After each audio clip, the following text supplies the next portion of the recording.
안녕하세요. 오늘은 갑상샘 질환에 대해서 설명드려 보도록 하겠습니다. 갑상샘 질환 같은 경우는 종류가 두 가지가 있죠. 갑상샘 기능 항진증이 있고 저하증이 있겠습니다. 그걸 어떻게 정의하냐 봤을 때 체내 갑상샘 호르몬이 정상 수준보다 증가 또는 감소된 상태를 의미하거든요.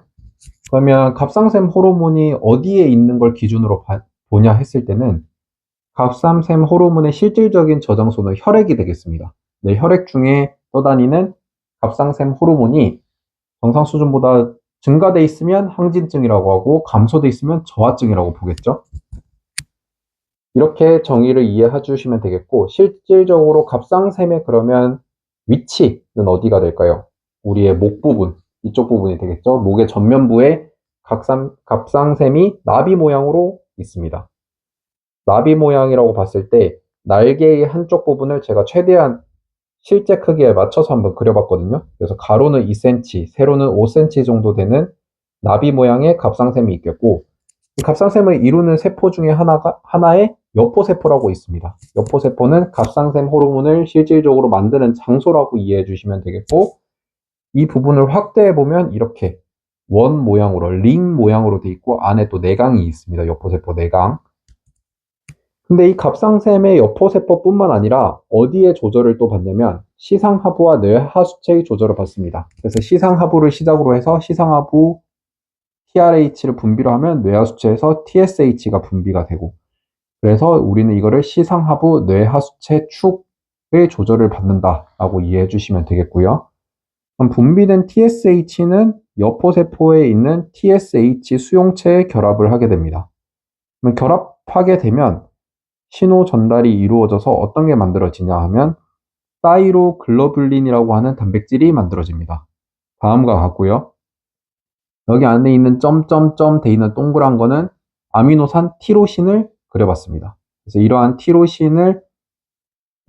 티로신들이 모여서 만들어진 사이로글로뷸린이라는 단백질에 궁극적으로는 어떤 게 붙어야 되냐면 요오드가 붙어야 돼요. 요오드가 지금 붙어 있죠. 이 요오드를 어디서 끌었으냐 하면 혈액 중에 요오드와 이온이 이렇게 떠다니고 있어요. 이러한 요오드와 이온을 내강으로 수송시켜서 요오드와 이온을 요오드로 만들어줍니다. 요오드와 이온 두 개가 필요하겠죠. 이 과정에서 관여하는 효소가 TPO라는 효소가 되겠고요. 이는 타이로이드 펄옥시데이즈라는 효소가 되겠습니다. 이 효소는 요오드와 이온을 요오드로 만들어줄 뿐만 아니라 만들어진 요오드를 티로신에 결합시켜줘요. 결합되면 요오드가 두 개가 타이로신에 결합이 되면 뭐라고 한다? DIT, 다이아이오도 타이로신.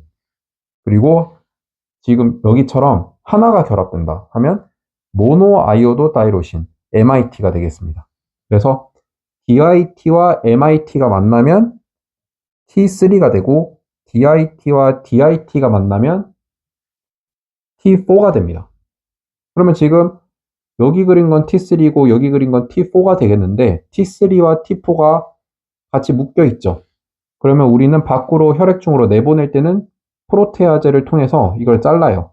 잘라서 T3와 T4의 형태로 만들어 놓고, 이거는 지용성이거든요. 이 호르몬 자체가. 그래서 혈액중에 쉽게 녹아서 운반되지 않습니다. 그래서 어떤 수송체가 필요하겠죠? TBG라는 수송체고 타이록신 바인딩 글로뷸린이라는 단백질을 통해서 이동을 해요. 어디로? 내가 만들어낸 갑상샘 호르몬을 필요로 하는 말초 조직으로 이동합니다.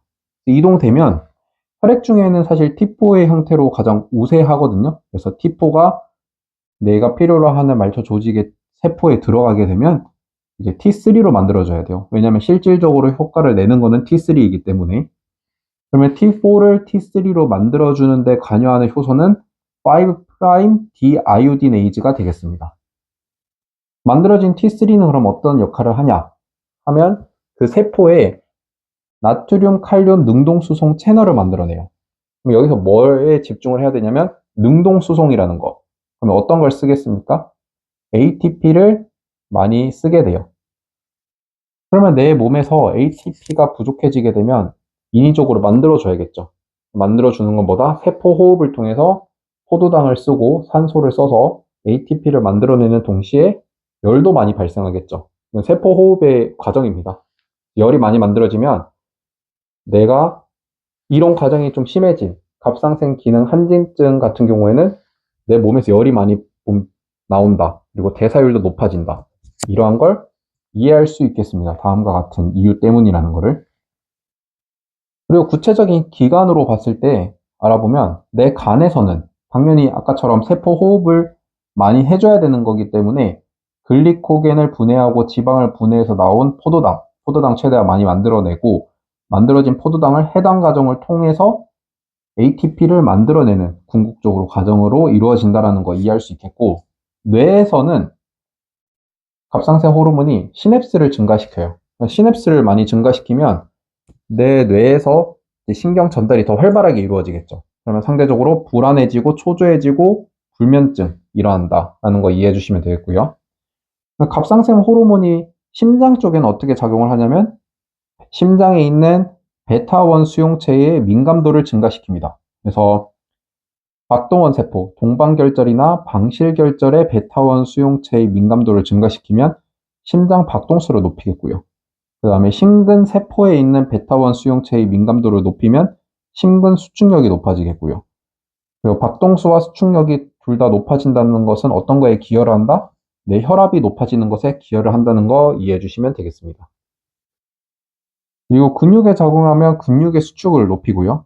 그리고 내 장관 내에 작용을 하면 장내 분비를 높여서 이게 좀 심해지면 설사가 일어난다 하는 거 이해해 주시면 되겠습니다.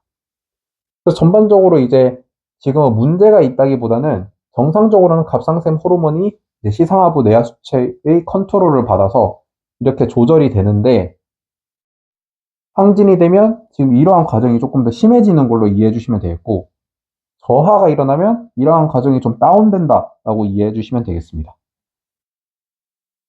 다음으로는 실질적으로 병이 생겼을 때, 질환이 생겼을 때 어떤 치료 약물을 쓰는지에 대해서 설명드려 보겠는데요. 갑상샘 기능 저하증은 상대적으로 갑상샘 기능 항진증보다 조금 더 임상에서 더 많이 보일 수 있는 케이스입니다. 그래서 이걸 먼저 다뤄볼게요. 종류가 두 가지가 있습니다. 1차성이 있고 2차성이 있어요.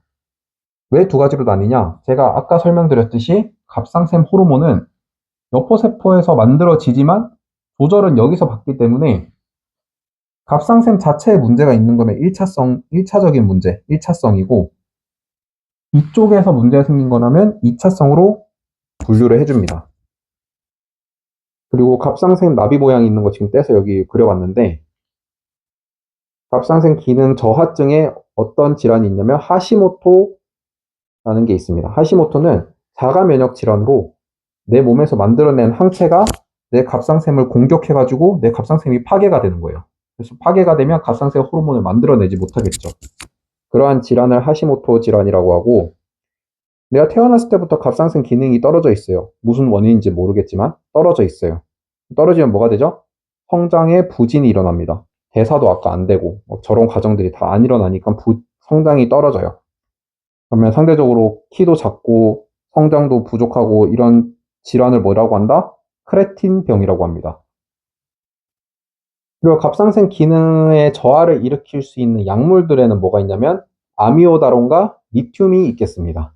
그래서 이런 약들을 먹는 환자들은 갑상샘 기능이 저하가 되지 않게 주의해야 된다는 점 이해해 주시면 되겠고요. 제가 부정맥에서 설명드렸듯이 아미오다론이 갑상선에 영향을 줘서 만들어진 또 다른 약물이 뭐였냐면 드론다론이 있겠습니다. 갑상선 기능 저하증의 치료 약물로는 레보티록신과 이거는 리오사이로닌이라고 하는데 이게 압도적으로 많이 쓰이는 약물이죠.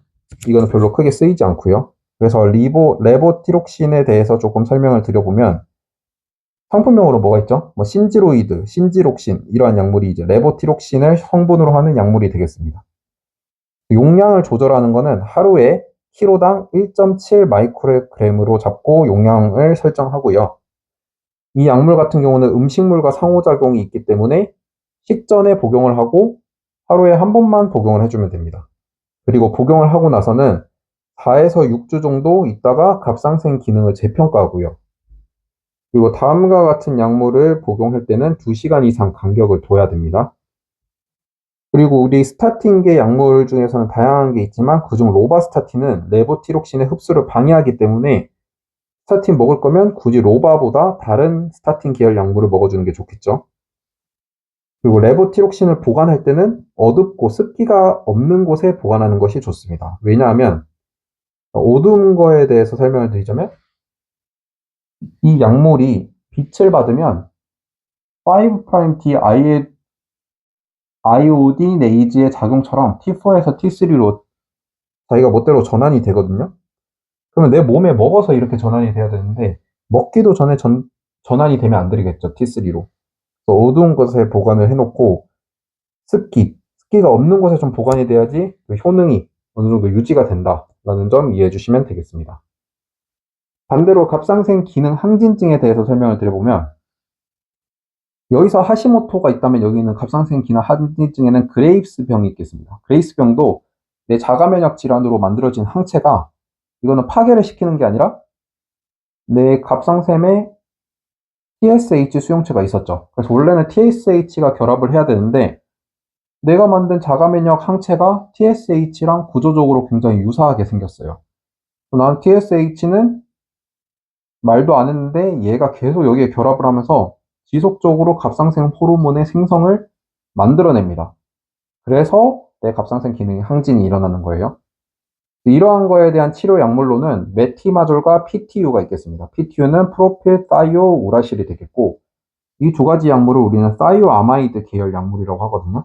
그래서 이 약물의 작용 기전을 봤을 때는 아까 말씀드렸듯이 사이로이드 펄옥시데이즈 TPO의 효소를 사이오아마이드가 막을 수도 있고 요오드를 안으로 끌어들이는데 것을 이니비션 할 수도 있고 막을 수도 있고 그리고 T4에서 T3로 전환되는 과정에서 작용하는 5'D 아이오디네이즈를 억제할 수도 있겠습니다. 그리고 메티마졸과 PTU 중에서는 메티마졸이 압도적으로 많이 쓰이고 사실 여기 메티마졸의 부작용으로 무가립증이라고 썼지만 사이오아마이드 계열은 다들 무가립증의 부작용이 있습니다. 그리고 그에 또 다른 걸로는 PTU는 플러스해서 간독성도 크게 나타나기 때문에 메티마졸이 PTU보다 훨씬 더 우세하게 1차적으로 쓰이는 약물이다 라는 거 이해해 주시면 되겠고요. 또 다른 장점 뭐가 있냐면 메티마졸은 반감기가 길어서 하루에 한 번만 먹으면 되는데 PTU는 상대적으로 짧아서 6시간에서 8시간마다 계속 먹어줘야 돼요. 그리고 메티마졸이 PTU보다 효능이 10배 더 좋습니다. 그럼 더 이상 더 설명할 것도 없이 굳이 PTU 쓰는 것보다 메티마졸 쓰는 게 훨씬 더 좋다는 거 이해하실 수 있겠죠? 그럼에도 불구하고 PTU를 써야 되는 경우가 있습니다. 언제? 임신 1기일 때. 임신 1기일 때는 메티마졸보다 PTU를 복용해야 된다. 복용해야 되는 경우에는.